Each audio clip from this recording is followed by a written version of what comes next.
अब ट्रंप साहब, अब मोदी साहब जा रहे हैं चाइना। मोदी साहब 5 साल के बाद चाइना जा रहे हैं, after 5 years। Why is he going China? Why? नाज़रीन, क्या भारत ने वाकई अमेरिका को बाय बाय कह दिया है, या फिर ये भी कोई एक स्ट्रेटजिक चाल है जो भारत चलना चाह रहा है? चाहे और इंडिया चाहता है कि पाकिस्तान के साथ जो दोस्ती है चाइना की उसको कम कर दिया जाए ताकि इंडिया और चाइना के रिलेशंस आपस में बेटर हो पाए, क्योंकि वो उन मुल्कों को टारगेट कर रहे हैं जिनके साथ पाकिस्तान की दोस्ती है। तुर्की की पाकिस्तान के साथ दोस्ती है, वो तुर्की को टारगेट करने के लिए साइप्रस और ग्रीस को असलहा दे रहे हैं। साहिबों, दुनिया जिस तेजी से बदल रही है उस तेजी से हमारे हुक्मरान न सोच रहे हैं न चल रहे हैं। अमेरिका सोच रहा था कि ब्रिक्स को तोड़ देगा, लेकिन नतीजा इसका बिल्कुल उल्टा हो गया। इस दबाव के चलते ये जो 5 देश हैं ये और ज्यादा एकजुट हो गए हैं। और क्या इंडिया की ये बैलेंसिंग एक्ट, एक तरफ ब्रिक्स की सॉलिडारिटी और दूसरी तरफ यूएस से टाइज, लॉन्ग टर्म चलेगा? किस तरह से इसके नतीजे नजर आएंगे? देखिए, आज अमेरिका और इंडिया के दरमियान में जो टैरिफ वॉर शुरू हुई है उसके असरात पूरी दुनिया पे पड़ेंगे, आप पे भी पड़ेंगे।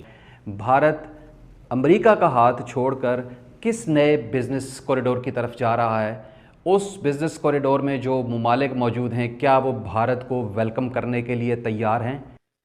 अगर हम ब्रिक्स की बात करें, ब्रिक्स के अंदर इंडिया भी है, ब्रिक्स के अंदर चाइना भी है। इस वक्त अमेरिका को इतनी जलन है ब्रिक्स पर कि 10% का टैरिफ भी उसने ब्रिक्स के ऊपर लगा दिया है। तो चाइना के लिए इंडिया भी बहुत इंपॉर्टेंट है, क्योंकि हर इंपॉर्टेंट ब्लॉक में इंडिया का इन्फ्लुएंस बढ़ता चला जा रहा है। इस खित्ते के अंदर नाकाबिले यकीन खेल का आगाज हो चुका है। बताया जा रहा है कि इस महीने के इख्तिताम पर भारत के वज़ीर-ए-आज़म नरेंद्र मोदी चीन का दौरा कर रहे हैं, और ये दौरा इंतहाई अहमियत का हामिल इस वजह से करार दिया जा रहा है। इस तरह से इंडिया भी वर्ल्ड स्टेज पे एक बड़ी पावर के तौर पे उभरा है। मतलब उनकी इकोनॉमी $4 ट्रिलियन की हो गई है, मतलब इस सेंस में कि वो रिलेटिव टर्म्स में कि उन्होंने इंग्लैंड और फ्रांस को सरपास कर लिया है, और शायद जापान को भी सरपास कर लेंगे। भारत जिन ममालिक की तरफ इस वक्त हाथ बढ़ा रहा है, उनकी तरफ जाने की कोशिश कर रहा है, क्या वो उसका हाथ थामेंगे? अमेरिका अपनी रिलेटिव जो पावर स्टेटस है वो खो रहा है, उसका रिलेटिव पावर स्टेटस कम हो रहा है। होंगे दोस्तों, भारत ने अपनी जो खारजा पॉलिसी है उसमें जो डाइवर्सिफिकेशन है उसकी और जो मल्टी अलाइनमेंट इंडिया कहता था उसको फुल थ्रॉटल पे लेके जाना चाहता है। अमेरिका की तरफ से जो इंडिया को कहा जा रहा है वो एक ही चीज़ कही जा रही है कि ठीक है, तुम सो कॉल्ड तुम ग्लोबल साउथ के लीडर हो, ठीक है, वो हमने ही तुम्हें बनाया था। देखिए, ट्रंप की वजह से तो वैसे तो हर कोई तंग है। मतलब वो चाइना पे भी टैरिफ लगा रहा है, यूरोपियन मुल्कों पे भी लगा रहा है, जापान, साउथ कोरिया जो उनके अलाइज हैं उनके साथ भी उसका है, और सख्त बयान उनने इन सब के हवाले से। अब इंडिया ने फैसला किया कि नहीं, नरेंद्र मोदी जा रहे हैं चाइना,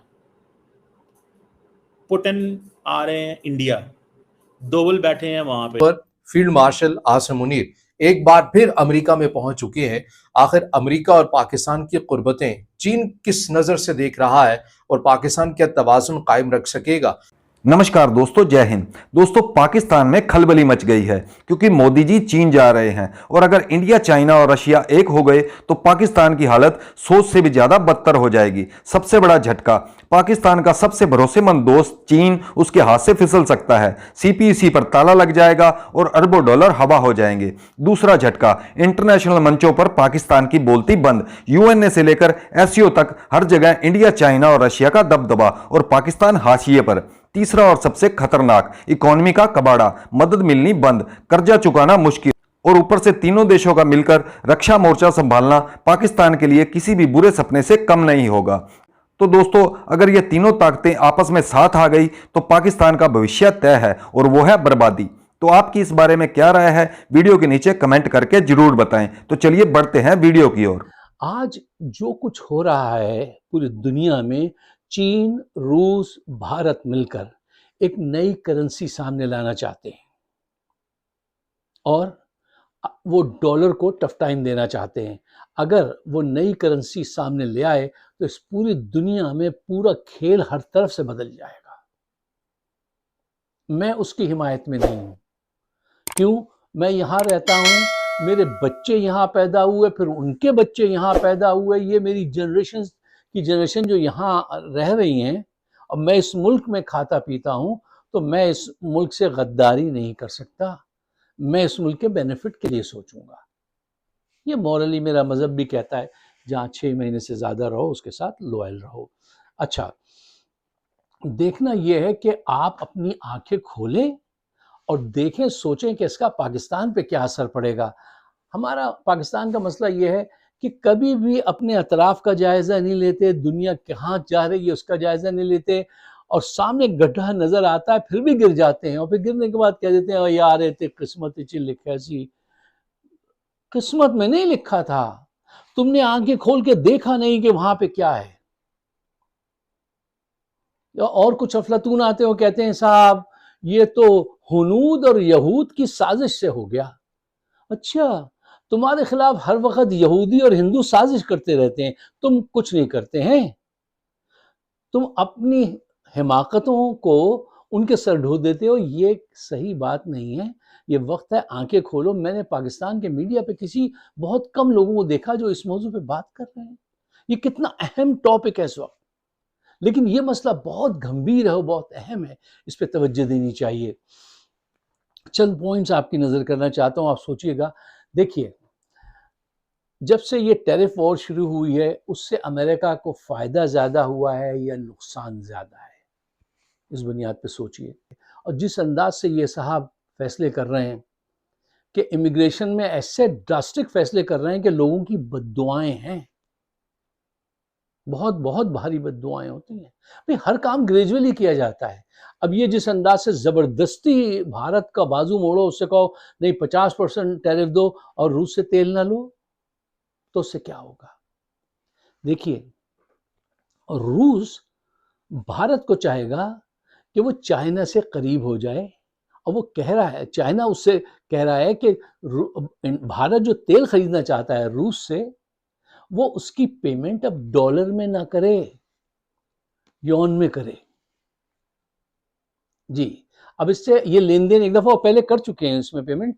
अच्छा, और ये चाइना कह रहा है कि रूस से भी और भारत से भी कि तुम अपनी वो जितनी सेविंग है उसको डॉलर में नहीं, यौन में सेव करके रखो। चाइना हर तरफ से अमेरिका को गर्दन पकड़ने के लिए तैयार है। इस मौके पर हमें बहुत एहतियात के साथ भारत के साथ बात करके उसको ब्रिक्स से निकालना चाहिए कि ये तीनों मिलकर कहीं नई करेंसी ना ले आए। क्यों? अगर एक दफा वो करेंसी आ गई और चल गई, उसकी कुछ डिटेल पेपर्स मैंने पढ़े थे, उनके बहुत बेनिफिट्स उन्होंने उसमें क्रिएट किए, बहुत बेनिफिट्स जो हमारे पास नहीं है, डॉलर में नहीं है। वो एक दफा चल निकली ना, तो सारे लोग उस तरफ चले जाएंगे। हमें भारत का ज़्यादा बाजू नहीं मोड़ना चाहिए, बहुत प्यार से, एहतियात से, हल्का सा धमका के ज़्यादा प्यार से उसको इससे दूर रखना चाहिए। अगर भारत चाइना और रूस के करीब जाता है तो ये काम करना उसके लिए बहुत आसान हो जाएगा।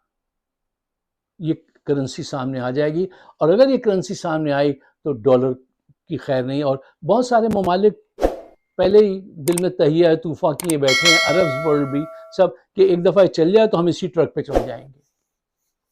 जानता हूं। अब इस मौके पे हमने कहा 50% टैरिफ लगा देंगे, तो क्या होगा? अगर आप भारत को कोई रास्ता नहीं दिखाएंगे तो वो उनसे जा मिलेगा। उनसे जा मिलने में हमें ज़्यादा नुकसान होगा बनिस्बत इसके जो टैरिफ हमने लगाया है। वहां से जो नुकसान पहुंचेगा हम कोई भी नहीं सह सकेगा। तो भारत से बात मनवाओ, इस तरह नहीं मनवाओ कि वो उनसे ज़्यादा करीब हो जाए। भारत को चाइना रूस के ज़्यादा करीब नहीं जाने देना चाहिए हमें।